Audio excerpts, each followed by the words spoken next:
Um segundo, e agora sim, pontualmente ao vivo, mais um dia de live aí na nossa semana, na nossa quarta-feira da semana posturológica, né, Ítalo? Como é que estão as Isso. coisas aí? Opa, Maravilha. maravilha. Sim, eu estou também conversando ao vivo com o Ítalo aqui no YouTube, então ele já está chegando aqui na nossa live, e a gente vai estar falando um assunto super importante hoje, que todo profissional da saúde, principalmente o fisioterapeuta, deve levar em conta quando trata um paciente. Ítalo chegando aqui, a gente já vai aí. Beleza, Ítalo. Agora sim, boa noite a todos, pessoal do Instagram, Tá do YouTube chegando aí. aí, tá chegando aqui. Maravilha.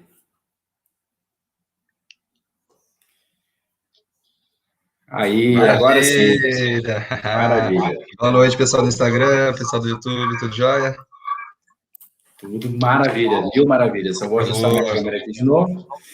E aí a gente vai falar sobre um tema bastante importante, de alta relevância clínica, né, Ítalo? Que Isso, com é certeza.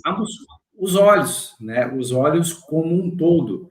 Não somente a visão, o sistema de processamento visual, né? Mas também toda a musculatura extraocular, que é, né, tem uma importância muito grande e é pouco explorada, na verdade, clinicamente, né? Então, ela tem muitas relações com dores, muitas relações com postura, com alterações e adaptações posturais, né? Que a visão gera aí no paciente que a gente atende, e está acostumado clinicamente a receber esse paciente. E a gente vem trazer um pouco dessa experiência para vocês aí, né? Da nossa vivência clínica. Legal, Cris. E você falou realmente é um assunto muito importante, até porque dentro da nossa formação da fisioterapia, muitas vezes a gente não tem todo esse conhecimento a fundo, além dos olhos, eu falo brincando, não só da anatomia, não só ali, né, de todo o sistema visual, né, de como que funciona a entrada ali da luminosidade, como a gente interpreta tudo isso, mas também qual é a importância dos olhos em relação aos outros sistemas, principalmente ao sistema tônico postural, que é o nosso grande lance hoje, é o que nós queremos trazer a vocês. Porque postura parece que não tem nada a ver com os olhos, mas hoje vocês vão ver a importância que os olhos têm sobre o nosso sistema tônico postural, inclusive sobre o nosso equilíbrio, né? Então, se nós pensarmos, né, nós, como jovens, né, Christopher, que nós somos ali, eu tô meio careca, mas a importância do sistema tônico postural, de repente, para uma pessoa idosa, né, uma pessoa ali com uma idade já avançada, será que esses olhos que já têm uma importância para o sistema tônico postural, para o sistema de equilíbrio, também não tem uma importância ainda redobrada para essas pessoas que necessitam tanto de um bom equilíbrio, é claro, para evitar, além de quedas, outras repercussões. Então, vocês vão ver que os olhos vão muito além do fator realmente visual, de captar e interpretar a imagem, né, mas existem alguns referenciais, entre outras propriedades que nós vamos abordar hoje, tá? Abordar hoje. Maravilha, maravilha. Então, a gente vai abordar essas correlações que o olho tem, não somente com o processamento visual, né, mas também quais são as sintomatologias que uma alteração da musculatura extraocular pode gerar no teu paciente. Às vezes você está tratando, está apagando um incêndio, na verdade, não está tratando, né, a disfunção, a relação causal da disfunção.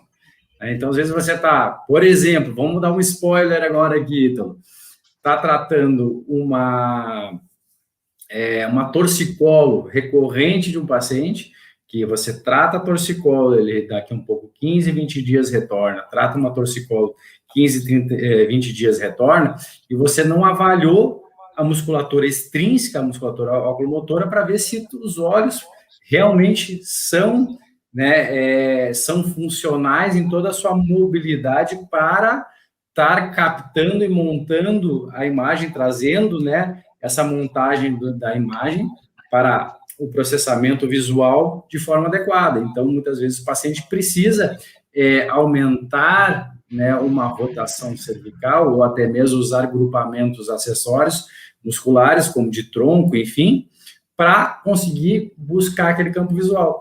E aí ele faz uma hipersolicitação da musculatura cervical e é um gatilho já com outras patologias, outras predisposições associadas que ele tem, é um gatilho para essa torcicolo que você às vezes está sempre tratando só a musculatura de cervical aí, achando que é ela a causadora de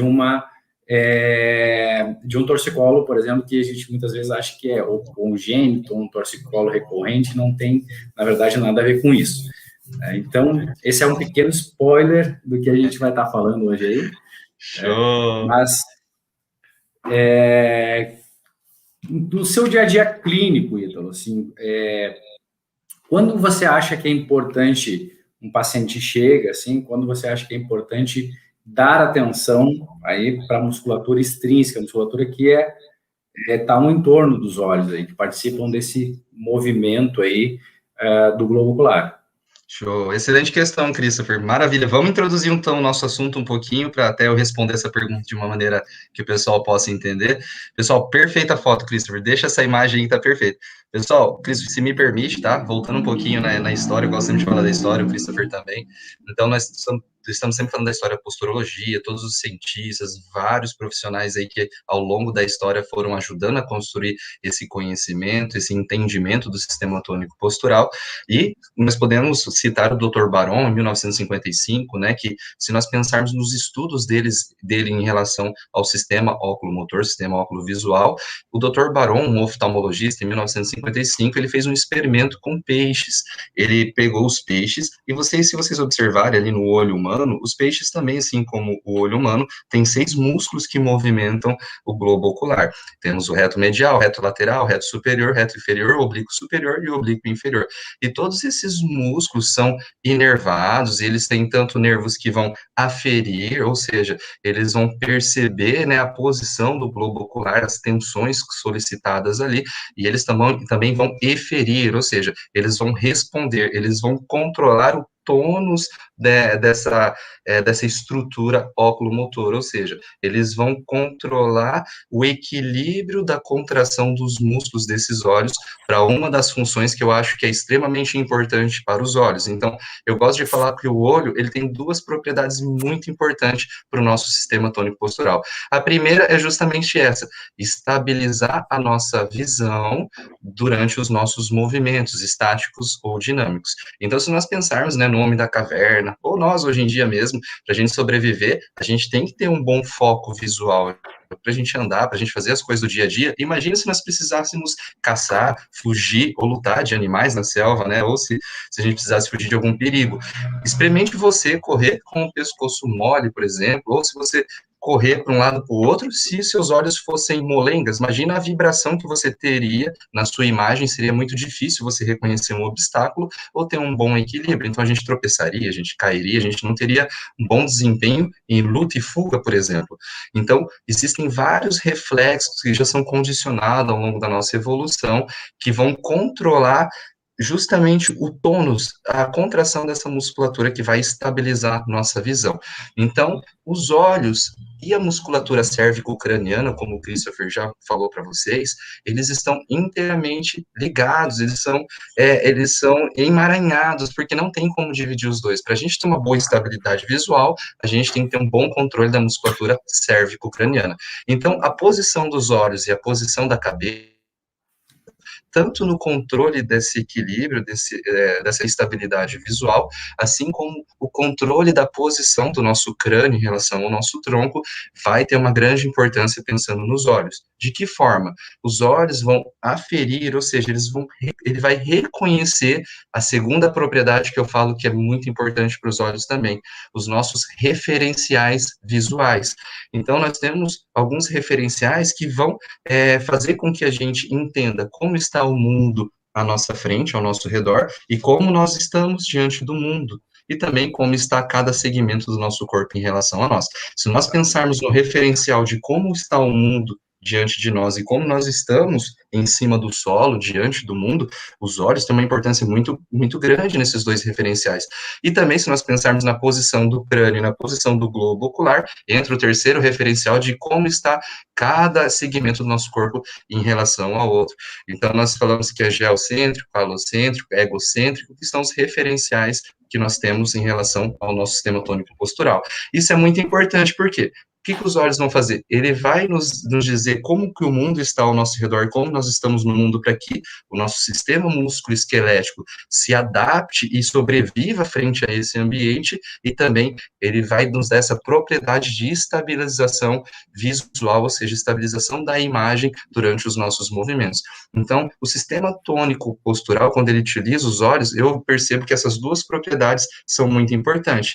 Então, se essas propriedades estão desajustadas, respondendo sua pergunta, o que esse paciente meu pode ter? Ele pode ter desequilíbrio, ele pode ter alterações nas posições dos segmentos corporais deles, e os nossos alunos aprendem que existem alguns sinais, algumas configurações posturais, que nós falamos que não são padrões, mas existem alguns sinais, algumas configurações que nos mostram que aquele captor ocular, ou seja, os olhos, pode estar tendo uma influência negativa sobre o nosso sistema tônico postural, ou sobre a nossa postura, ou sobre o nosso equilíbrio.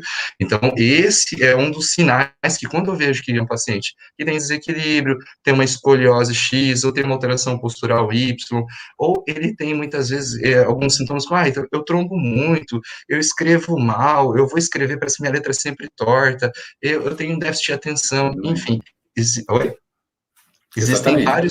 Existem vários sinais que vão mostrar para mim em relação a essa importância dos olhos.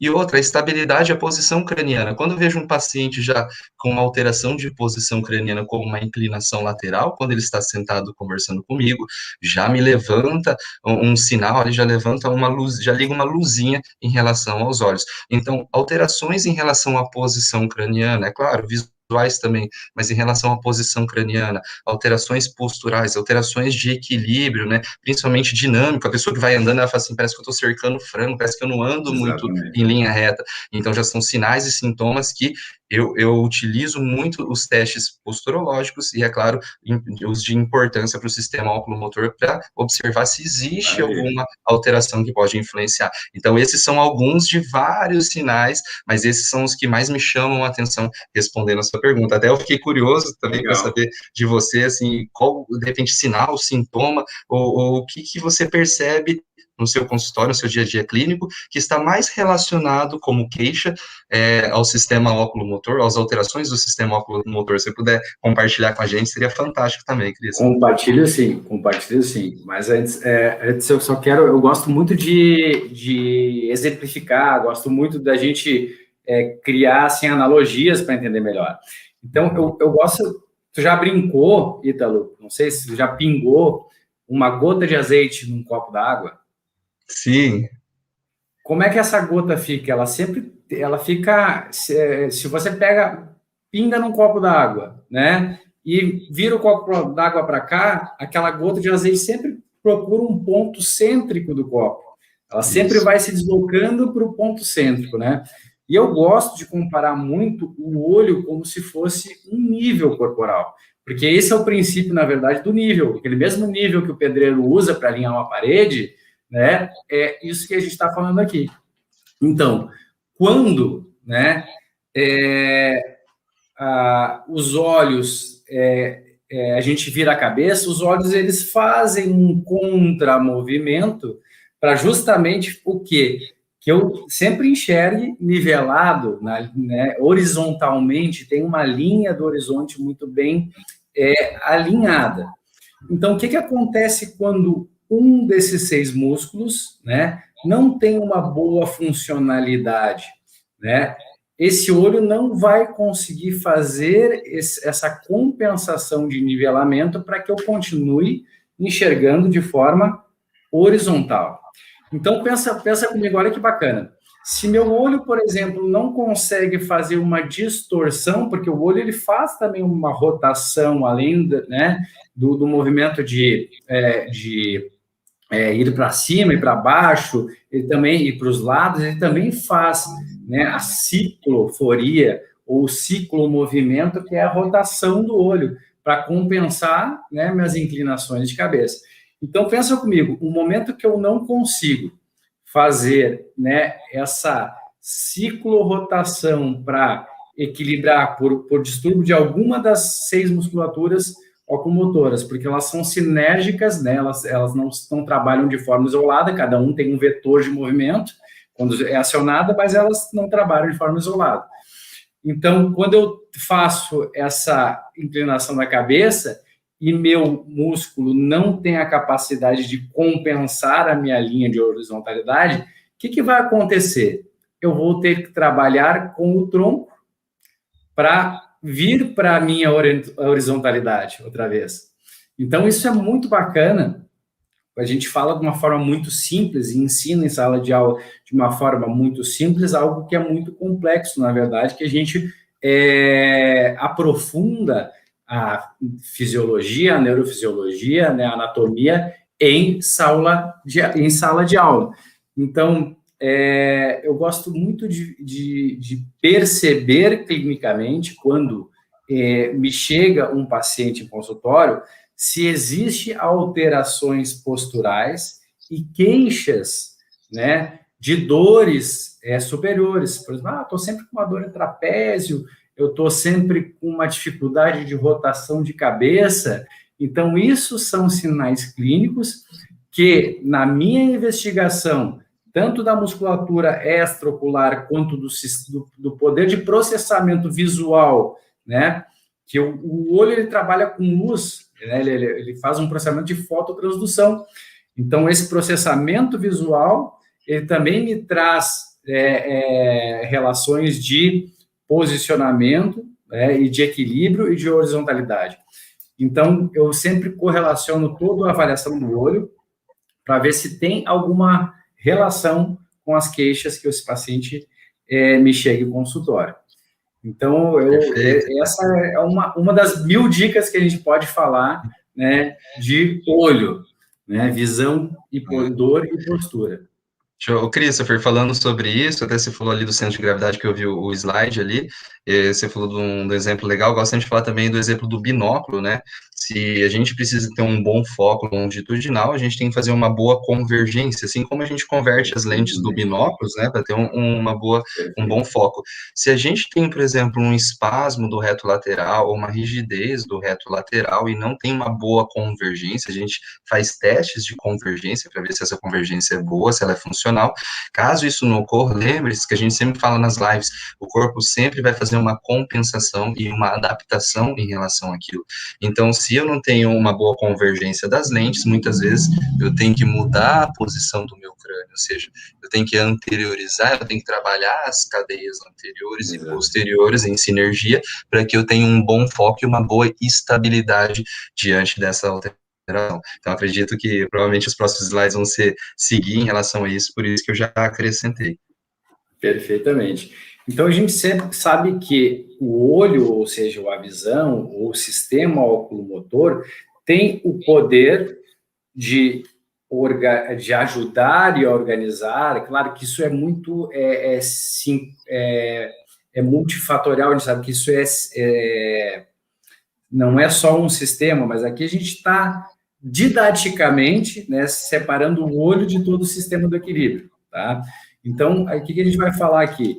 Que a gente sabe que o olho ele pode organizar, ele ajuda a organizar, né, a minha postura de forma que nós falamos na posturologia de descendente, ou até mesmo desorganizar uma postura, tornar uma postura não funcional, ou até uma postura de adaptativa, de forma descendente. Então, a gente tem ferramentas, né, Ídolo, para entender se esse olho influencia ou desorganiza, né, ou se tem relações com as dores que esse paciente chega em consulta para nós. Então, a gente consegue mensurar isso, consegue anular essa informação, ou até mesmo fazer que a informação chegue, essa aferência, né, chegue de forma bem organizada, a nível de sistema nervoso central, de córtex aí, e a gente consiga ter uma boa resposta motora, uma boa eferência, né, em relação a essa entrada sensorial, que é a visão, que pode estar desorganizando a postura desse paciente.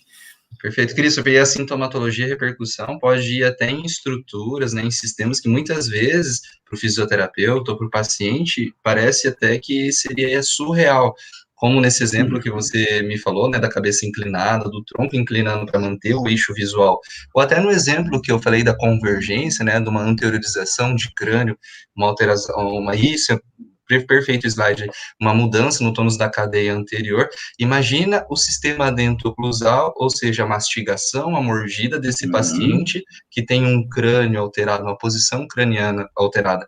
Experimente você que está assistindo a nossa live aí, numa posição neutra, faça uma oclusão, morda, esprema um pouquinho os dentes, sinta aonde vai ser a pressão do contato dos seus dentes. Provavelmente no premolar, primeiro molar ali, mais ou menos essa região. Se você fazer uma anteriorização craniana, colocar sua cabeça lá para frente do seu tronco e fazer de novo esse aperto dentário, você vai ver que já vai mudar a pressão, ela já vai um pouco mais posterior ali no segundo molar. Se você fizer ao contrário, retrair o crânio para trás, deixando automaticamente, né, a mandíbula já vai se anteriorizando, a maxila, e você fazer o teste de novo, você vai ver que provavelmente os incisivos ali já vão ter um contato primário. Então, a posição craniana, tanto inclinações laterais como anteriorização e retração, isso vai influenciar sobre o nosso sistema dentoclusal. Então, imagina uma pessoa que desde os 8, 10, 15, 20, 30 anos fica nessa posição, nessa adaptação, nessa compensação craniana, ou de tronco, né, tá pensando no compartimento cérvico-craniano,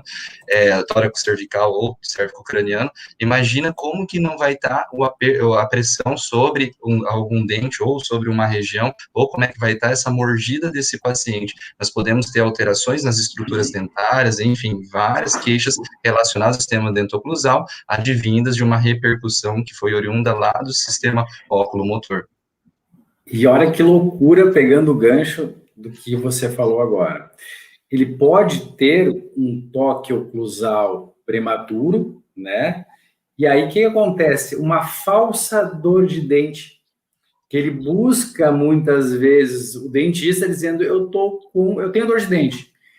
Tem dor de dente. E o dentista faz todos os testes ali, coloca o spray, desensibiliza, dá toquezinho, congela o dente e o paciente não tem dor naquela hora, né? Eles, não, mas eu tenho, né? Aí é uma dor fantasma que não tem uma explicação, entre aspas, né, dentro do conhecimento aquele mecânico, né, que se entendeu. Então, a gente começa a sair sempre, a posturologia ela faz muito com o raciocínio da gente, sair do micro e entender por que aquela disfunção num microsistema, que a gente pensa numa articulação, ou numa ATM, ou numa cadeia muscular, por que ela está acontecendo? Se tem uma repercussão de um sistema maior, né? E ali era o tamponamento, um sistema tampão que estourou e desencadeou ali uma queixa, né? Uma disfunção naquele paciente ou até mesmo uma dor. Então, isso é muito importante.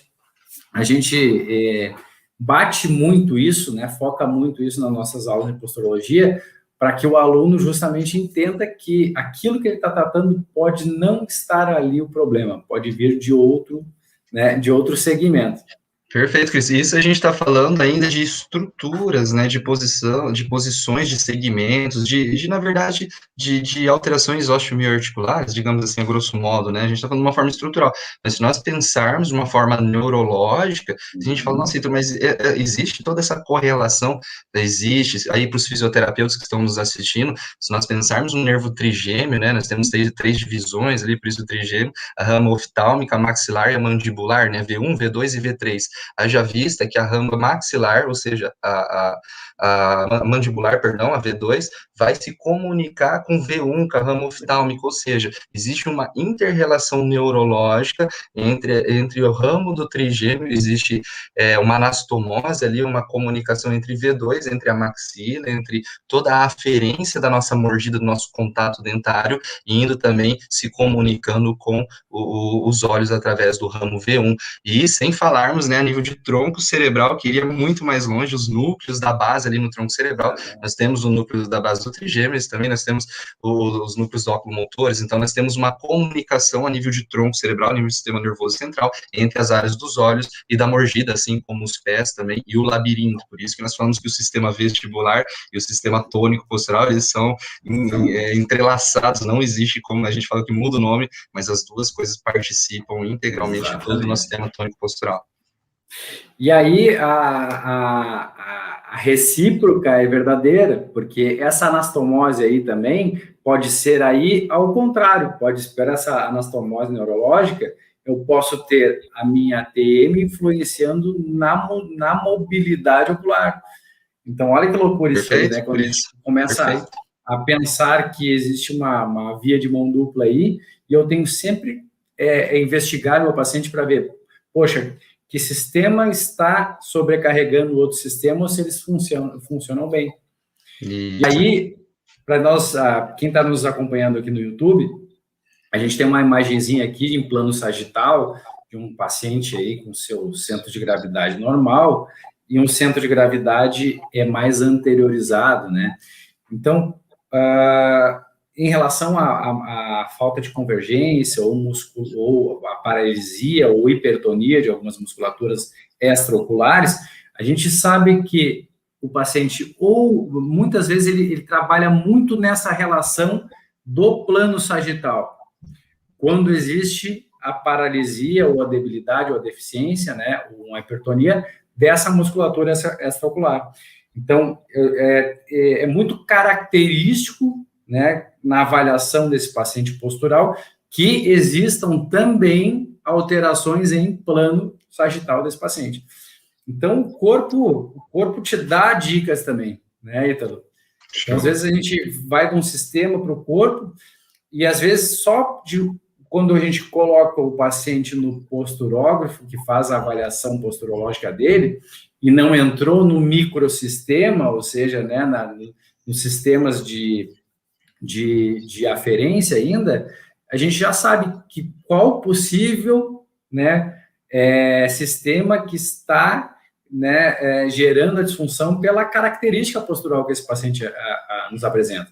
Então, isso é muito bacana, porque o corpo nos conta isso, né? Quando o paciente chega e ele tem determinadas atitudes, ou a gente, atitudes posturais, e na avaliação posturológica, a gente já consegue ir praticamente já direcionar para cada sistema que a gente precisa tratar nesse paciente. Perfeito, Cris. Muitos pacientes me perguntam, falam assim, mas você avaliou, encontrou essa disfunção visual, mas como isso aconteceu? Eu nunca bati o olho, né? Eu não fiz nada que pudesse entrar em disfunção no meu olho. Da onde vem essa disfunção? Por que eu tenho isso? Por que eu não consigo fazer uma boa convergência? Por que eu tenho essa tal exoforia, né? Que seria o espasmo do reto lateral? Por que eu tenho essa alteração que está mudando minha postura, que está dando essa sintomatologia? Então, voltando um pouquinho ali ao Dr. Baron, que eu iniciei falando sobre ele, né, que ele fez os experimentos com os peixes. O que o Dr. Baron fez? Ele pegou o bisturi e fez pequenas secções no músculo reto lateral dos olhos dos peixes, ou seja, o músculo que faz o movimento lateral dos olhos, né, o movimento externo dos olhos. E o que ele percebeu quando ele soltava esses peixes de volta na água? Ele percebeu que esses peixes adotavam o que a gente chama de atitude escoliótica, ou seja, esses peixes tinham um aumento do tônus da musculatura raquimedular do lado que o Dr. Baron fez, o estímulo nos olhos, e quando ele soltava os peixes, eles adotavam essa postura escoliótica, ou seja, eles nadavam em círculos, eles nadavam em lateralidade. Então, ele percebeu que esses peixes perdiam o eixo longitudinal, ou seja, eles perdiam a referência que eles tinham em relação a nadar de uma forma reta, digamos assim. Então, eles começaram a nadar em curvas, e ele percebeu que cada um que ele fazia o estímulo, ele respondia de uma forma diferente, não existia um certo padrão, existia, na verdade, algumas configurações, ele via algumas respostas que eram próximas. E ele percebeu também que quando ele fazia uma secção quase total, digamos assim, ou muitas vezes até total daquele músculo, não existia grandes repercussões, o peixe não mostrava tanta alteração de tônus. E ele percebeu que quanto mínimo, quanto menor ele fazia esse estímulo, essa secção, mais resposta ele tinha nesse sistema do peixe, ou seja, mais respostas de contração, de aumento de tônus na musculatura raquimedular, o peixe sofria. Então, ele percebeu que pequenos estímulos, isso a gente usa muito, né, Christopher, nas palmilhas, principalmente as palmilhas proprioceptivas, que os pacientes às vezes olham e falam, poxa, mas um elemento, né, uma pecinha de 1 milímetro, 2 milímetros nesse ponto, vai conseguir estimular meu pé?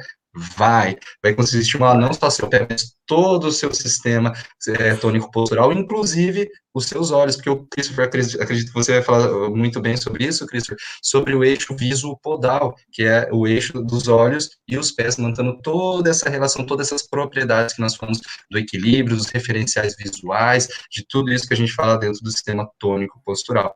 Então, eu vejo muito isso da Christopher também, como o Dr. Barão percebeu, nossos pacientes que têm essas alterações oculomotoras, muitas vezes apresentam muitos espasmos na musculatura raquimedular unilateral, né, aquela pessoa que fala, nossa, desse lado aqui, da minha escápula aqui até a lombar lá embaixo, é duro, é rígido, para cá eu não consigo ir, para cá eu até tenho uma mobilidade boa, né, eu faço uma inclinação de tronco boa, agora para cá tudo é rígido, sempre dolorida essa musculatura, então nós podemos observar nesses pacientes também assim, e os pacientes falam, eu não bati, não fiz, da onde que vem tudo isso?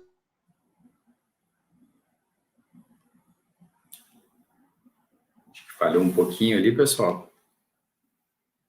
Trancou um pouquinho. Ítalo, você quer sair e voltar? Vamos ver. Trancou um pouquinho, eu vou...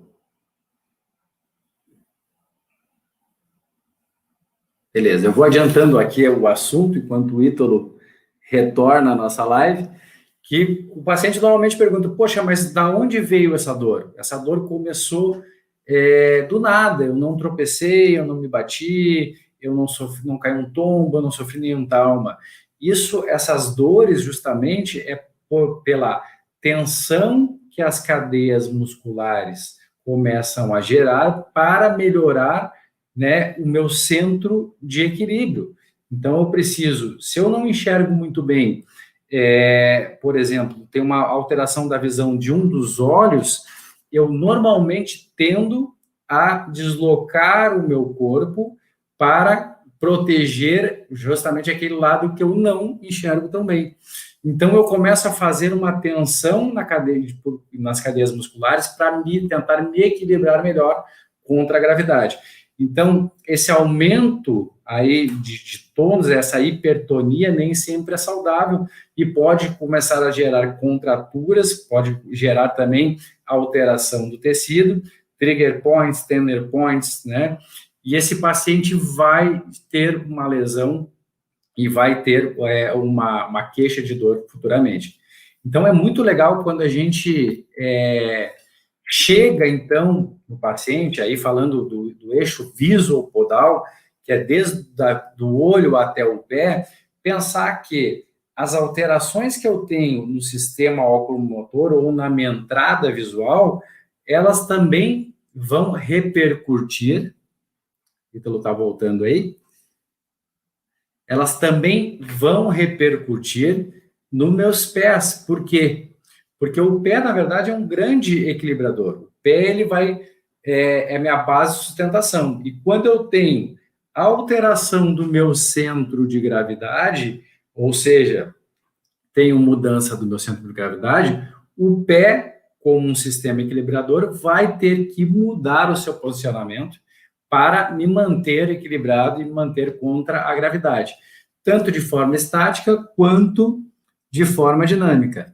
Então, isso é muito interessante a gente saber, deixa eu ver se eu consigo subir o Ítalo de volta aqui, nós sabemos se também a musculatura e o processamento visual tem relação com o eixo visopodal e alteração lá naquela carga que o paciente está colocando, né, em determinada região do pé, e a gente consegue avaliar isso perfeitamente numa baropodometria. Ítalo, acho que o Ítalo está em viagem, a conexão acho que não está muito boa por lá, eu não consigo colocar ele aqui de volta. Mas eu vou explicando para vocês, então, esse processo aí do eixo visopodal. Então, é muito interessante que a gente comentou que eu tenho muita relação de alteração do eixo do plano sagital, ou seja, o deslocamento de massa antero-posterior, quando eu tenho alterações, então, da musculatura extraocular. E isso vai repercutir também lá nos pés, ou também nas relações laterolaterais, como eu boto a minha carga. Então, aqui no YouTube a gente tem 2 exemplos de parapodometria. O exemplo da direita aqui é o paciente antes de a gente reprogramar a musculatura locomotora, e depois, ali à esquerda, na verdade, na mesma consulta, quando se reprograma a musculatura locomotora, ele já começa a pisar melhor e começa a descarregar seu peso melhor sobre os pés. Então, essa relação do eixo visopodal estão intimamente ligadas. A gente consegue perceber nitidamente quando tem uma relação de uma patologia podal e ela é proveniente de cadeia lesional, ou seja, sua origem vem do olho. Então, uma cadeia lesional descendente, que nós chamamos, que o pé, por sempre tentar manter aquele centro de gravidade ou tentar equilibrar aquela disfunção que o corpo vem sofrendo, chega um determinado momento que ele falha e aí aparecem algumas patologias que a gente comumente trata em consultório e muitos fisioterapeutas acabam não tendo sucesso no seu tratamento porque a disfunção, a origem dessa cadeia lesional não era nos pés, e sim os olhos. E eu conto isso sempre, e não canso de contar, porque eu tive exatamente essa frustração quando eu comecei a trabalhar com palmilha. Então, o que aconteceu? Eu fui tratar uma fascite plantar apenas com a podoposturologia, sem essa visão integrada que nós temos hoje como posturólogos, e eu tive aí, voltou, Ítalo, muito bem, maravilha.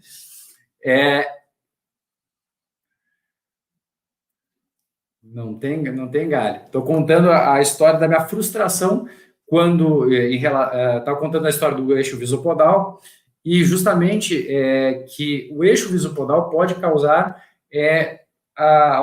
patologias, né, que nós temos aí a nível podal, fascite, esporão, hálux valgo. Então, isso tem muita relação também com o olho, é preciso avaliar.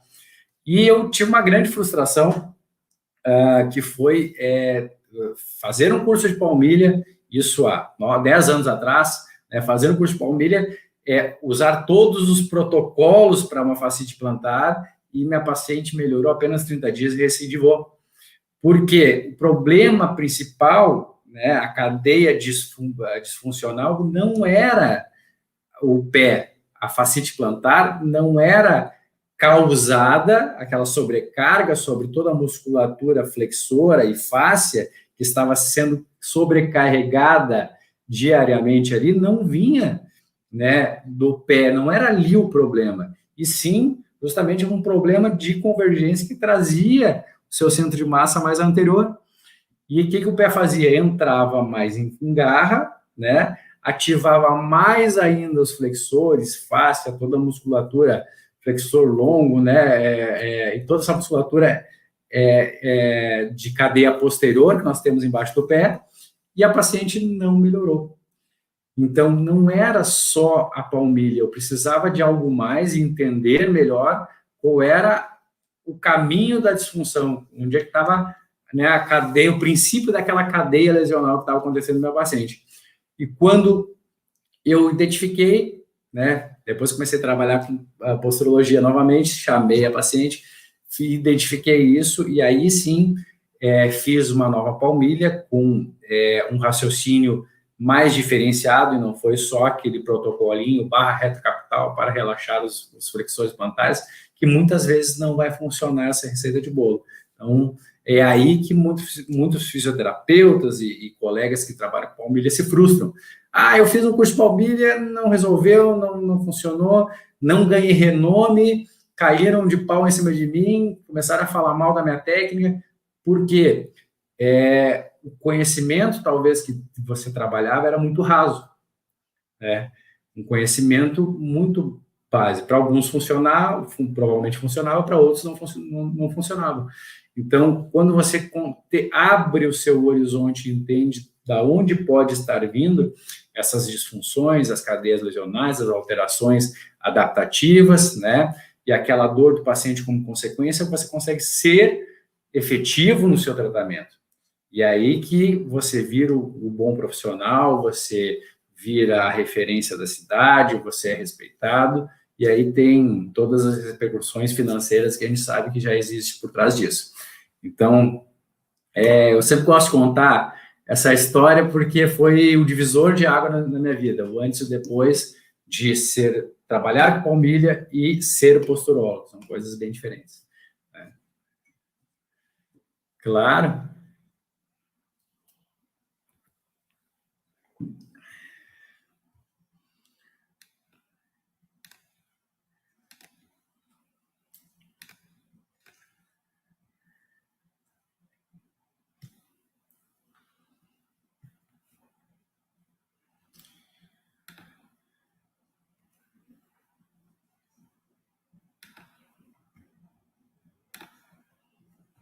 Exatamente. Exato.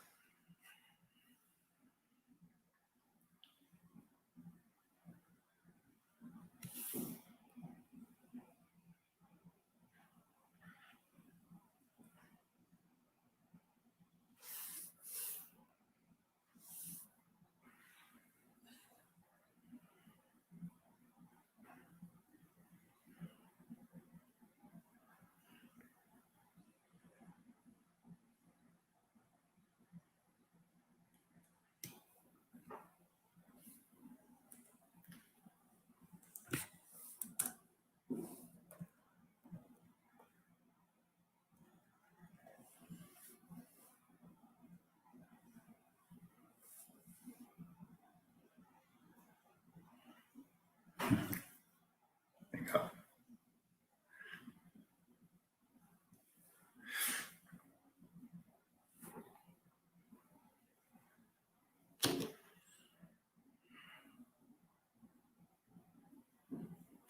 É incrível.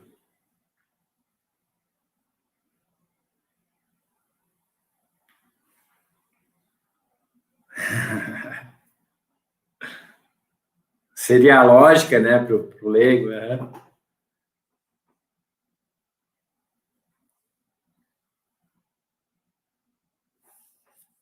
Exato.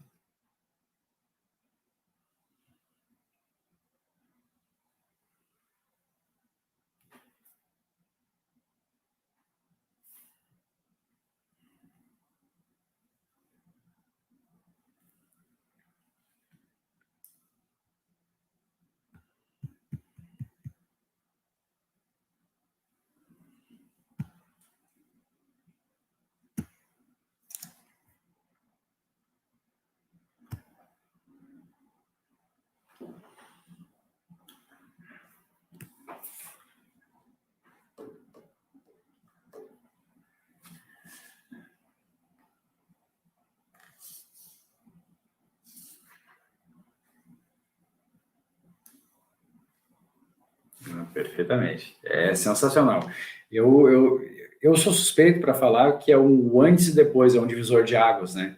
Quando o paciente chega, antes de uma formação de posturologia, depois que chega, porque aí você vai querer tentar apertar cada parafuso desse paciente, entre aspas, porque você vai ter uma maleta muito cheia de ferramentas, né? Com muitas ferramentas. Então, você vai saber se, bom, se essa disfunção que ele tem vai ser olho, a cadeia lesional disfuncional é proveniente de olho, é de boca, é uma cicatriz, é o próprio sistema podal que está alterado, né? Então, a gente ensina e trabalha como posturólogo no corpo como um todo e também, obviamente, na queixa desse paciente, porque a gente pode agregar e associar toda a posturologia a testes clínicos, ortopédicos, né, ver se realmente aquele joelho, como você exemplificou, tem uma disfunção mesmo, faz o teste de gaveta, faz o teste de cruzado, faz o teste para menisco.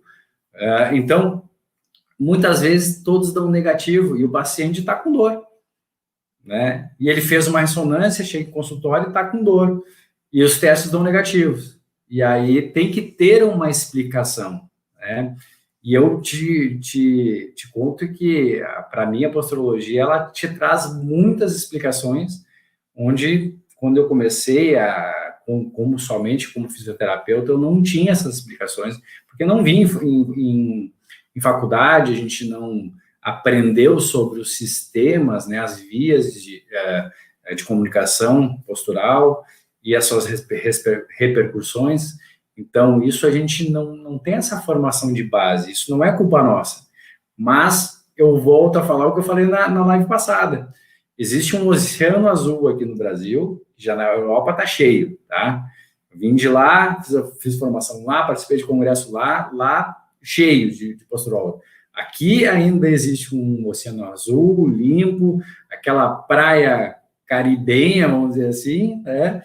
Esperando o posturólogo atuar. Né? Então, eu gosto muito dessa palavra, dessa frasinha que eu digo, boi lerdo bebe água suja sempre. Então, aproveita para se especializar numa área que vem crescendo com resultados aqui no Brasil.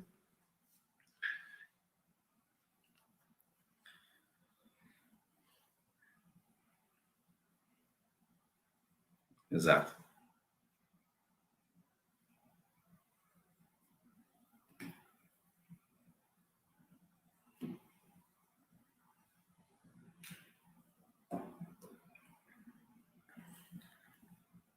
Uhum.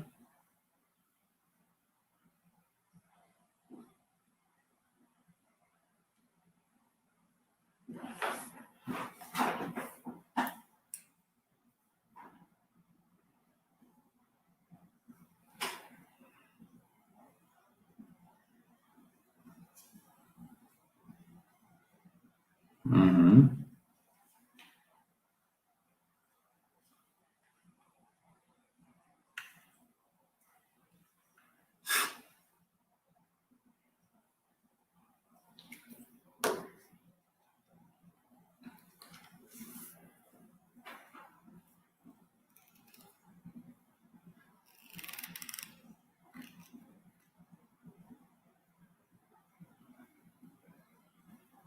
Perfeito.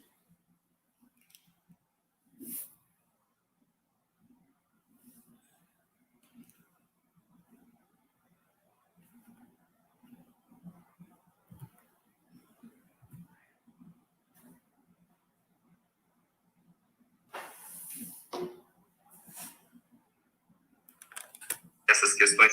Então é muito legal, porque às vezes a pessoa fala, então você vai fazer o trabalho do oftalmologista? Não, de forma nenhuma, pelo contrário, eu vou te mostrar a importância de você ir no oftalmologista para tratar aquela dor, para tratar aquele ombro baixo, para tratar a escoliose, para tratar, enfim, a queixa que você veio até mim imaginando que precisava de uma massagem, precisava de um crush, né, numa manobra de alta velocidade e baixa amplitude, enfim, qualquer coisa que aquele paciente às vezes esperava, muitas vezes é uma coisa totalmente contrária ao que ele precisava. Então, às vezes ele vem, como você falou ali, das influências descendentes sobre o captor podal, às vezes uma pessoa vem com uma joanete ali, com uma dor no halo, enfim, uma inflamação no local, e muitas vezes você vê uma alteração de centro de gravidade levando a isso, como nós falamos do eixo das cadeias anteriores e posteriores alteradas ali. Então nós podemos ter uma alteração óculo-motor, óculo-visual, influenciando sobre uma queixa ali de uma joanete, por exemplo, uma dor sobre um halo. Então muitas vezes aquele paciente veio para tratar o pé e você manda ele para o oftalmologista, então ele fala, poxa, mas que interessante isso, né? Como ninguém tinha me falado, ninguém avaliou meus olhos, ninguém me falou que meus olhos poderia estar em influência sobre outras questões. Então, isso é muito legal, porque às vezes quando você corrige, isso que eu acho muito legal da posturologia, quando você corrige um captor, quando você corrige uma disfunção em um dos captores, em alguma das estruturas, você não está repercutindo só sobre aquela queixa ou aquela sintomatologia, você está repercutindo sobre ele num todo, questões, sistemas, enfim, várias coisas que esse paciente nem imagina, nós estamos trabalhando de forma positiva, muitas vezes oculta, muitas vezes ele fala, olha, não sei se tem a ver, Mas depois que você corrigiu isso, além de ter melhorado aquilo, melhorou aquela outra coisa, agora eu enxergo melhor, eu estou lendo mais. Antigamente, eu ia ler um livro, eu dormia em cima do livro, eu sentava na minha cama à noite para ler um livro, a hora que eu lia meia página, eu já estava dormindo em cima do livro. E depois que você fez esse exercício, você me ensinou a fazer esse exercício nos olhos, que você identificou a sua alteração, olha, não é que além da melhora daquela dor no pescoço, além da melhora da posição da minha cabeça, agora eu vejo minhas fotos, eu já não estou com a cabeça inclinada, parece que ela está mais centralizada. Agora, não sei se tem a ver, mas eu consigo ler várias páginas e não durmo. Agora eu estou conseguindo. Então, é muito legal que isso vai repercutir. Essa pessoa que não lê um livro, agora ele lê um livro por mês. Então, isso pode repercutir até na vida social. De repente, essa pessoa pode conseguir um emprego, enfim, pode melhorar a sua carreira, porque ele conseguiu mudar os hábitos a partir de uma melhora de um sistema, melhora de uma estrutura. Então, se eu tenho um melhor foco, se eu tenho uma melhor função visual ou locomotora, é claro que tudo que depende disso, desde o meu equilíbrio, da minha atenção, da minha leitura, tudo isso se reflete no nosso paciente. Então, poder saber e conseguir investigar e trabalhar isso traz muita alegria para a gente como posturólogo, porque a gente sabe que além do sintoma, muitas e muitas outras coisas a gente está acrescentando na vida do paciente. Verdade. Fadiga mental, né? Pessoal, eles falam muito que, eu parece que tirou um peso, uma nuvem negra da minha cabeça, né? Uma intumescência, assim, depois que a gente trabalha com posturologia. Então, ela é muito ampla, né? E é muito linda nos seus resultados que a gente tem com o paciente e o reconhecimento que nós temos do paciente quando ele chega, né, para você e diz, olha, ele vai, com o posturólogo você vai se acostumar muito a escutar isso aí. Nunca ninguém viu ou me avaliou assim. Isso vai ser rotineiro, praticamente todos os dias um dos teus pacientes vai dizer isso aí. Nunca ninguém fez isso comigo, nunca ninguém me avaliou assim e nunca ninguém me disse isso que você está falando. Mas faz todo sentido.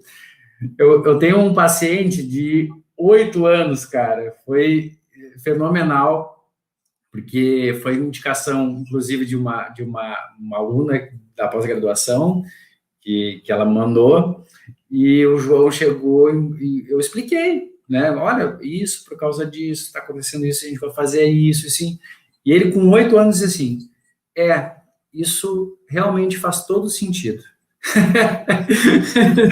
Com 8 anos, né? Então isso é fenomenal, né? É fenomenal. A gente tem a Dani aqui, uma excelente profissional aí de Fortaleza, parceira, né, de curso, monitora do curso também, né, o pessoal de Fortaleza sempre acompanhando aqui. E, na verdade, a gente já se aproxima aí do fim, né?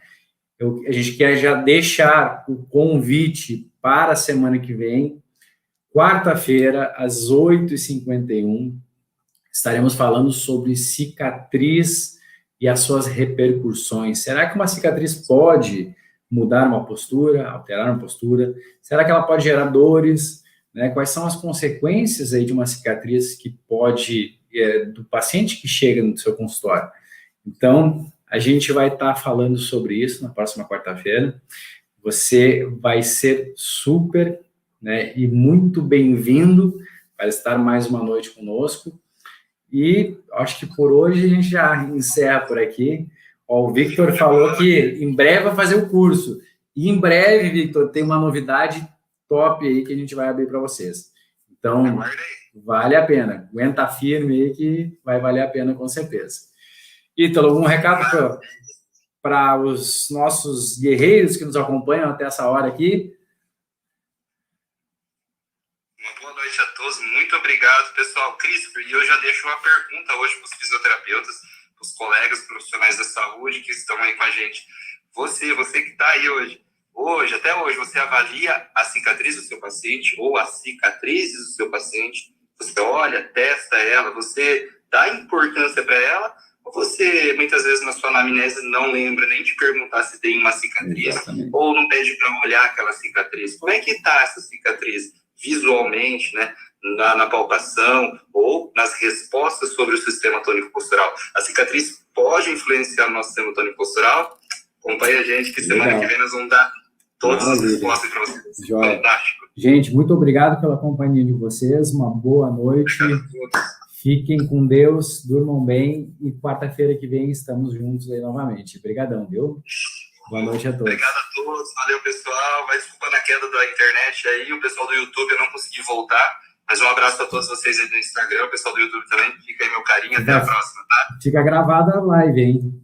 Então, nos vemos lá. Valeu, tchau, tchau. Valeu, gente. Encerrando aqui no YouTube, gente, muito obrigado pela companhia de vocês, espero que tenham gostado aí da nossa live de hoje. Não esquece de dar o joinha, porque isso é importante para chegar a mais pessoas e até mesmo compartilhar esse link aí com um colega, com um fisioterapeuta, com um estudante, com o teu fisioterapeuta, com todos os colegas e profissionais da saúde aí que é de interesse saber e pode se beneficiar aí desse conhecimento aí que a gente vem trazendo para vocês. Então, muito boa noite, fica com Deus, fiquem bem e nos vemos aí na próxima quarta-feira. Valeu, tchau, tchau.